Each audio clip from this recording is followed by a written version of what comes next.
Aloha. Welcome to WiTTS, What It Takes to Succeed. I am Ann Koo, your host, and today I'm very happy to have two ladies who have human resource backgrounds and they work with students to prepare them for the workforce, for the real world. Juli, Patao, welcome to our show. Thank you for having me. Right, Juli, you're the director of Career Link, which is effectively our career office. It's the name of our career office at UH Maui College. Correct.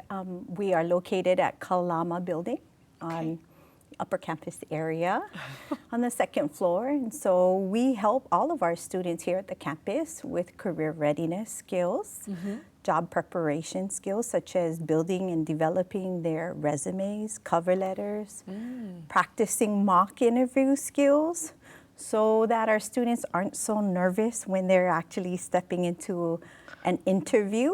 So our students are able to get that practice here at our campus.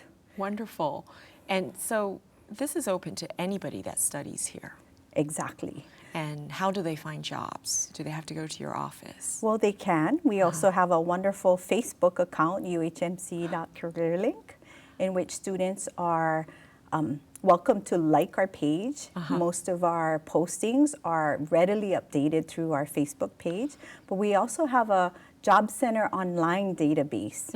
And this database hosts each employer's information as far as job postings and contact information. And so students can also go online and search for jobs there too. So you could be taking a 1-credit class and you're a student, and they could go to your career link and get advice. Exactly, or even non-credit students as well. Oh, from Adventure. Exactly. Can do this. So our staff provides outreach to also our non-credit side with sharing of our services. After all, here on Maui, there's very limited career readiness services available for our community. So besides us, right, where else can you get this? Workforce development helps with primarily unemployed people in our community. It's like a job center. Yes.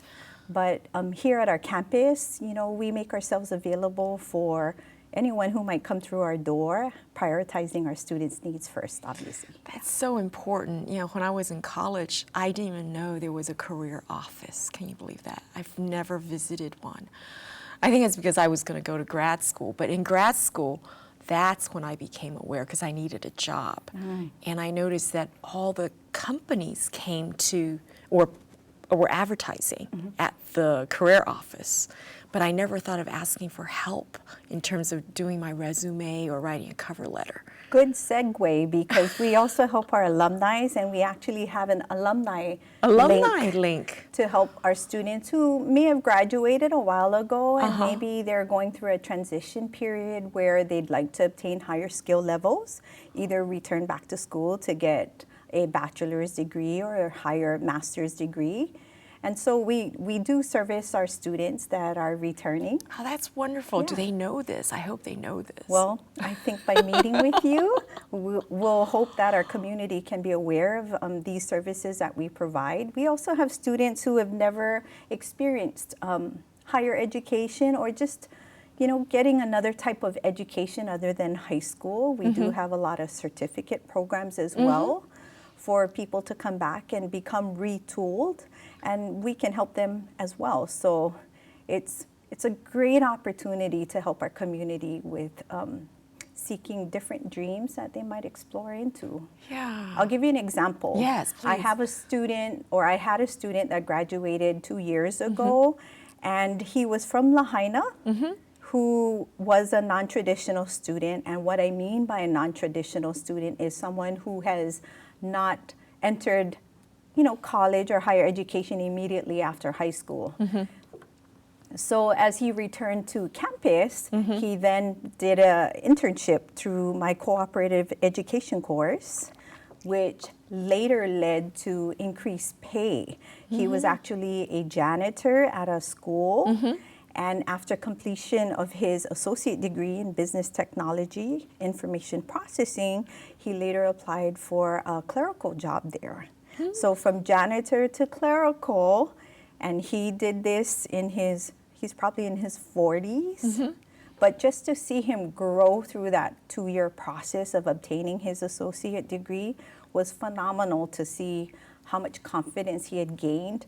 And his employer did not even realize that he had all these skills. If it wasn't for the course, the class of taking an internship, they wouldn't have known that he had developed all of these business and computer skills that he had obtained through Maui College. So you're the link between our college and the outside world of work. Yes, right? we provide that link. And you for reduce the students. risk for the employers that hire our students, Yeah, because you groom them and prepare them. Right. We help our students to prepare to enter the workforce, and actually 43% of my students actually get placed, in the sense that mentors and employers job offer these students upon completion of their internship experience, because they've had a chance to really see what kind of worker that student intern might be. And often they invest in these students to learn and grow. So parting with them is almost like, do I really want to part with them versus just retain them? So you teach cooperative education courses, which consist of internships. Right, and employment readiness skills. Employment readiness skills. And what are these? So that can range from understanding benefits that an employer might offer, being aware of retirement and the need for savings, right? Learning how to budget and understand wants versus needs. It's a culmination of ethics, safety. So all these things that, employees should better understand as they enter the workforce. And so being able to teach that with our students, it's a great thing for students to learn. I suppose also how to work in an office. Yes. Proper attire, no gossip, professionalism, being on time, dependability, all these great skills. Especially if they've not worked before or worked in a totally different field. Correct. Suppose they've been working outdoors. Right.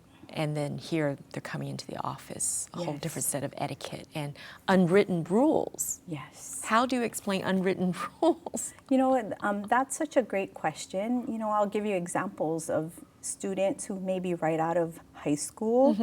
And often in the workplace, some employer groups may not have as a professional, engaging workplace where there may be gossip. And often those students are, it's conflicting for them. They're caught. Yeah, Should they participate they're caught in the gossip? middle of what's right from wrong. So it's really interesting teaching our students how to assert themselves with good professional behaviors and skills. And on that note, in the second segment, we'll bring Marti and talk about that further. Excellent. Yes. So please don't go away. We'll be right back after this short break, in which our second guest will appear.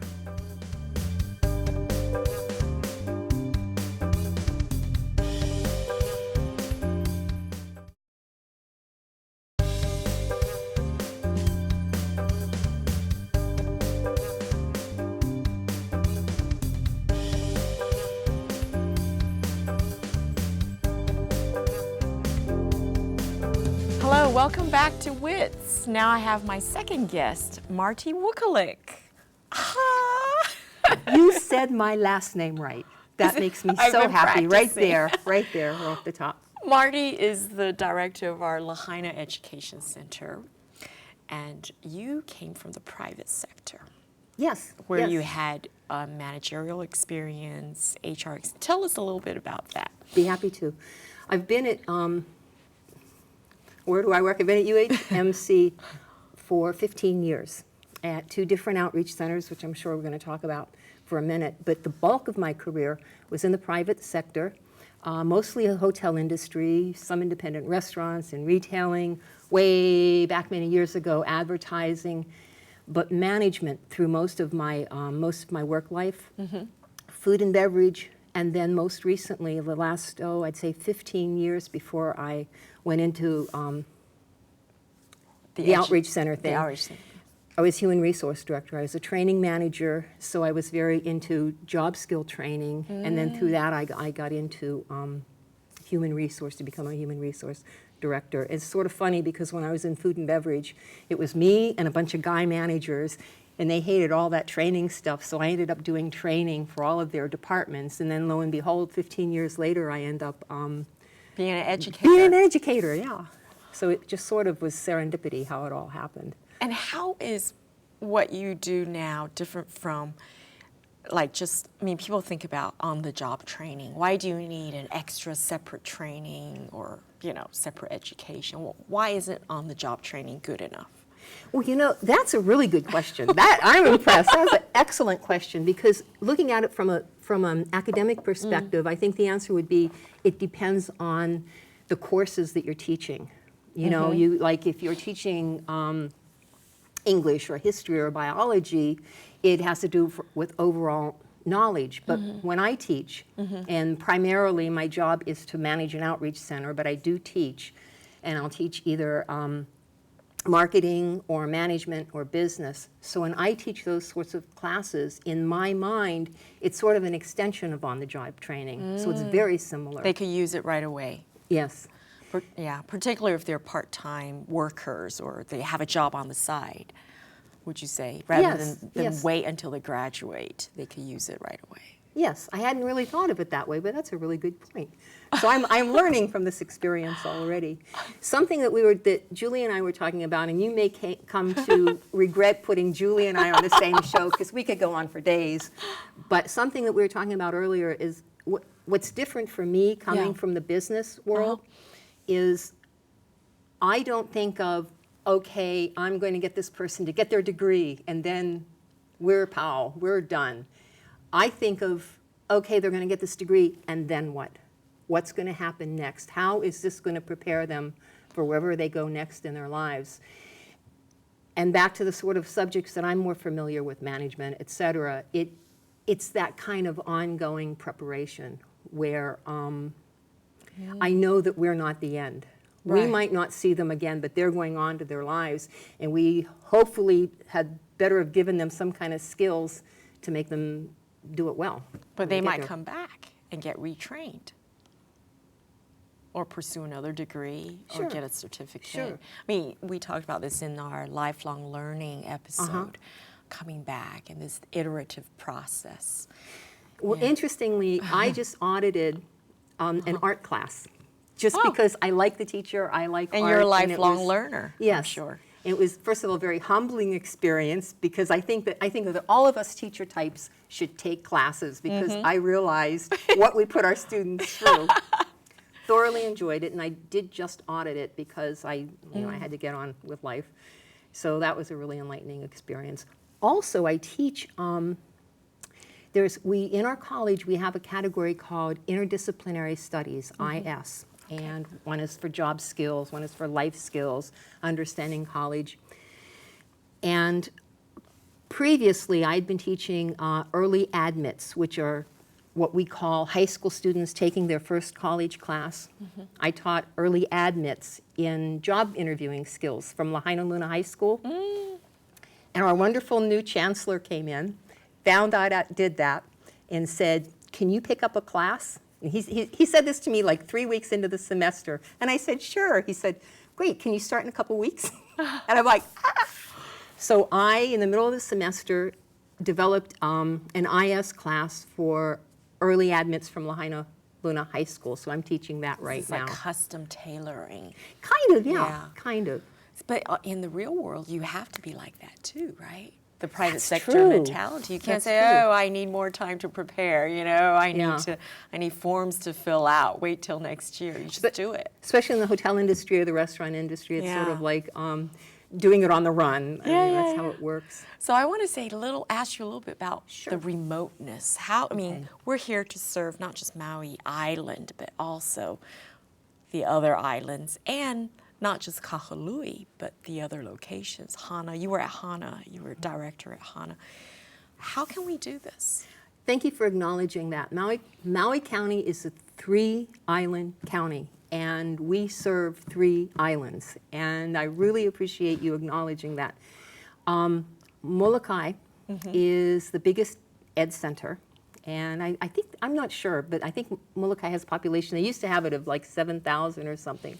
So they have over 200 students. Hana and Lanai have about, usually between 20 and 40, maybe sometimes on a good semester, 50 students. And I have the newest Ed Center in Lahaina, which usually averages, it started out, I think my first semester I had about 50, then I went up to about 90, now I'm back down to like 75 or 80. So it's not a huge population, but particularly in the case of a place like Lanai, it's the only way those students can get a college education. That's the only way, so it's really significant. So you might not be impacting a huge number, but you're totally impacting the people that it does reach. The most common way of serving those students is what we call HITS or Skybridge, which is The Polycom system. well, it's not exactly. It's a closed circuit TV system, and what happens is the classes are generally broadcast from Kaiki, the building that we're in right now in Kahului, but sometimes from the outreach centers, and it's broadcast to any of our Maui County outreach centers or to other ones. But it's two-way broadcast. Yes. That's the difference. Yes, everybody has microphones, everybody has cameras, and generally there are 3 screens. There's a screen with the instructor that the students see. There's a screen with PowerPoint or any sort of visual, and there's the important screen is there's a screen of all the other classes. And there's no lag time. There's no delay. Oh, or- sometimes is, sometimes yeah. is. So there are, okay. But at least it's technology we're using today Yes. to make sure education is inclusive and available. Right. And expertise and coaching, whatever we need. So what we'll do, I'm afraid for this, is we'll have a break and then Julie will join us Okay. when we round up other topics. So please don't go away. We'll be right back after this.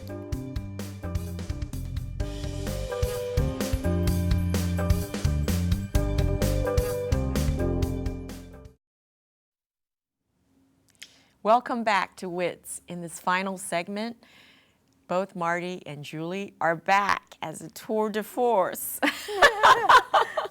I have to say, I've never really got on with human resources because it's where I get my paycheck, or if my appraisal isn't good, or if there's a dispute or anything. So I never really understood what the HR function is.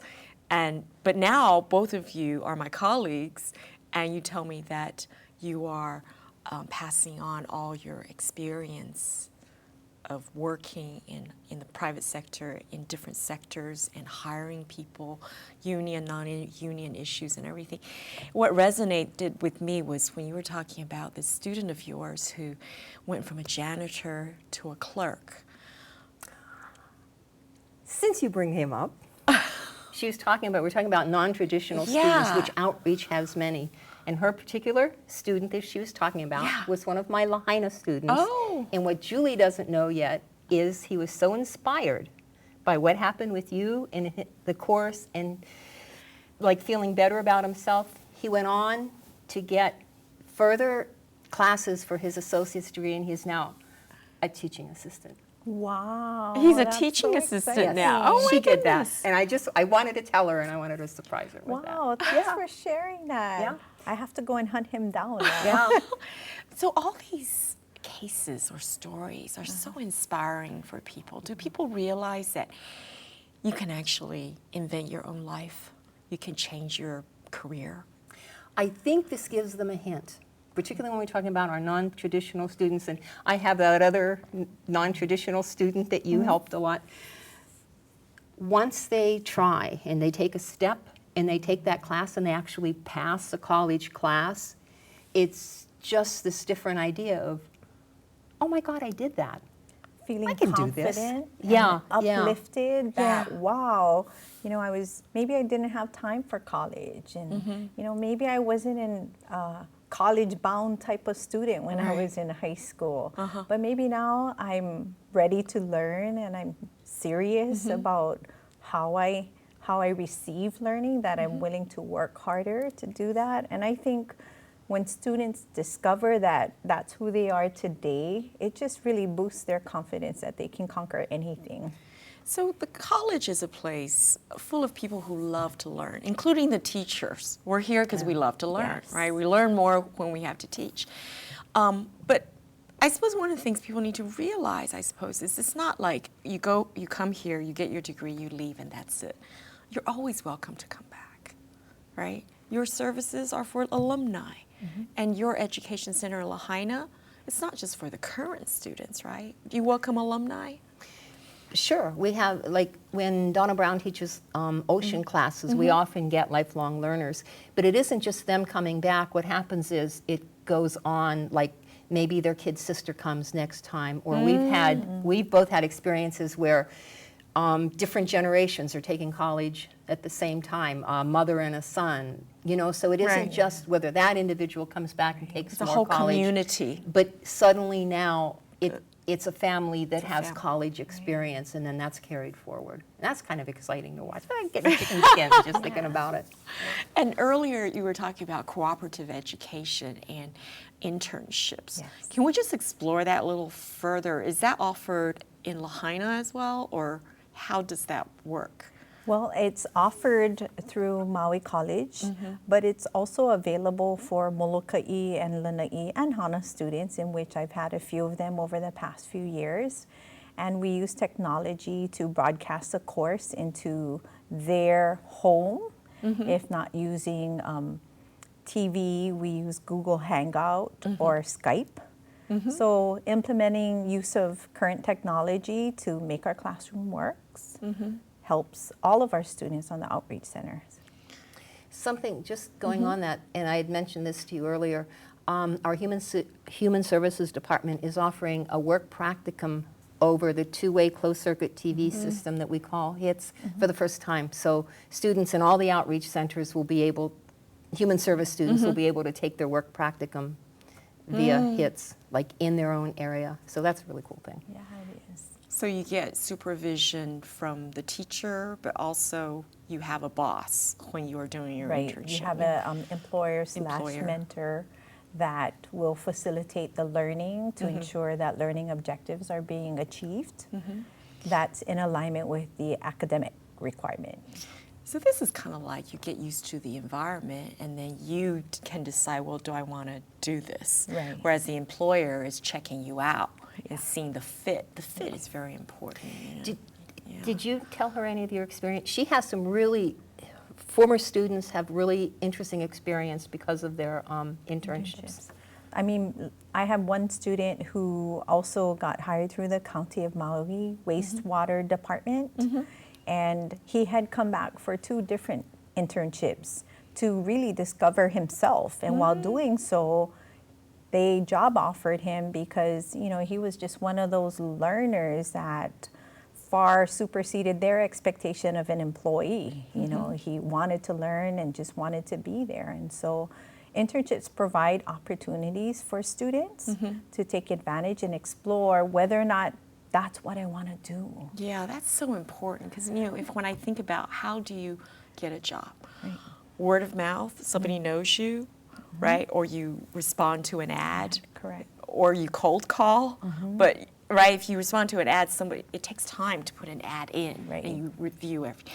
And now the world has changed. It's so competitive. I hear about how difficult it is to find a good job. So just very quickly, what's the difference between a job and a career? I mean, is it jobs that we want ultimately, or is it a career we want? Or is there no such thing? Well, you know, personally, I think jobs help us prepare for our career. Jobs provide us salaries and, you know, income to come in. It may not be currently what we want our career pathway to be in, but it does provide us discipline with being to work on time, teaches us employability skills. And to me, the difference is finding the career is having that purpose or passion to move towards that dream of what I want to be or where I want to go. And at the same time, I think both, you know, Marti and I have been blessed with finding our career pathway through different trainings, and now we're in academics. And so it just continuously evolves in finding that career pathway and developing our oneself to admit that, hey, you know, I really enjoy this learning process. What's my next challenge? Right. What does that look like? And for some people, they may be looking their entire lives. And I had a conversation with my son about that. He's a cook and he's doing really well, and that could be a whole nother segment, but he's just 21, and he said, Mom, I like this, but I don't have, this is not my passion. This is not what I absolutely want to do for the rest of my life, I don't know. And I said, it's okay. Some people find that. Musicians, a lot of times, teachers, it's like, this is it. This is the thing I want to do.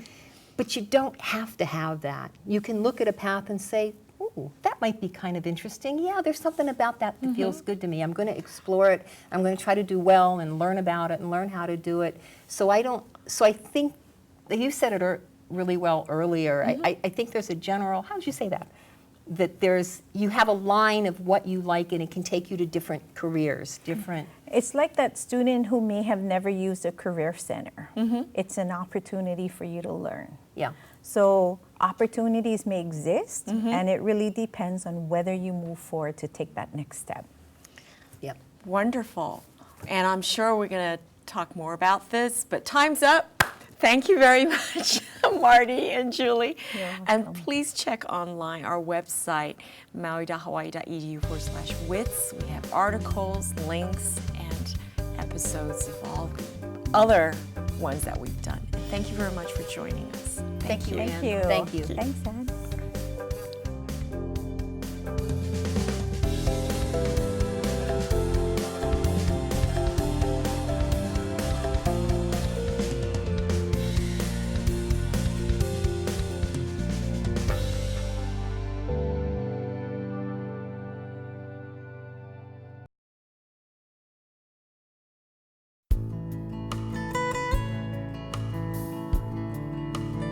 Ke nānā mai nei o ko ia muse tive, ka pūnai wele kiwi o ke kula nui o Maui.